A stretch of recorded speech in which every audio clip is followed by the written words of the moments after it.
This is just a quick little video to hopefully get all of the facts out about the iPhone 4's reception issues, and hopefully help you decide whether or not this issue is a deal breaker. First of all, is there really a problem with the reception on all of the iPhone 4s? Yes. Yes, there is.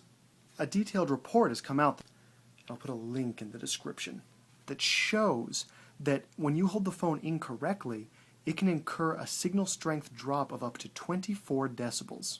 Holding the phone incorrectly is when you put this part of your left hand right up against the side of the phone where that little black bar is, effectively bridging the connection between the two antennas. So there's most definitely a problem with the reception on the iPhone 4. So should I still get one? Well, that kind of depends. Are you right-handed? Well, then sure, go get one. I mean, this really only is a problem that affects people who hold the phone in their left hand. Do you put your phone in a case? Well, then why are you watching this? Go out and get it. This really is definitely not a problem that affects people who put their phone in cases. Are you left-handed, or possibly just curious about the reception issue? Go ahead and keep listening. In an open letter by Apple, and I'll put a link to that in the description too, they promised that they would come out with a software patch for the problem in 1 or 2 weeks. But isn't this a hardware problem? How in the world is a software patch going to fix a design flaw in the phone? That's a good question. This isn't exactly a hardware issue. There's also a software component to it. In that same open letter, Apple openly admits to the fact that they've been calculating the signal strength bars incorrectly on the iPhone 4. The detailed analysis confirms this, inasmuch as that in between bars 5 and 4, there's a difference of about 40 decibels. Between bars 4 and 3, there are about 10 decibels different.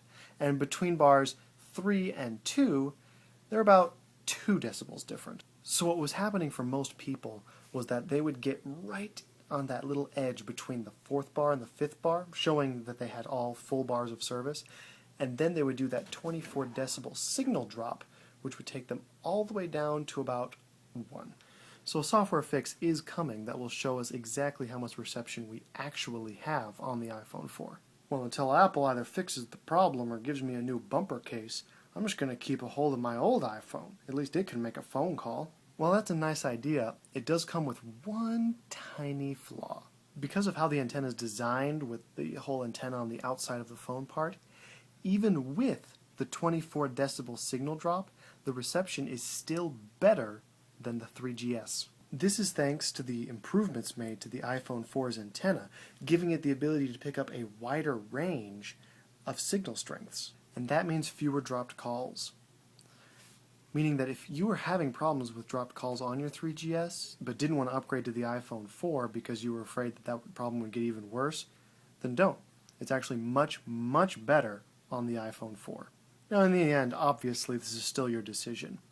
And I don't want you to take my word for it either. Go ahead and read both of the articles that I have posted down below. And clearly the open letter by Apple is going to have a pro iPhone 4 bias, but what are you going to do? It's Apple. So, iPhone 4 reception. Is it a problem?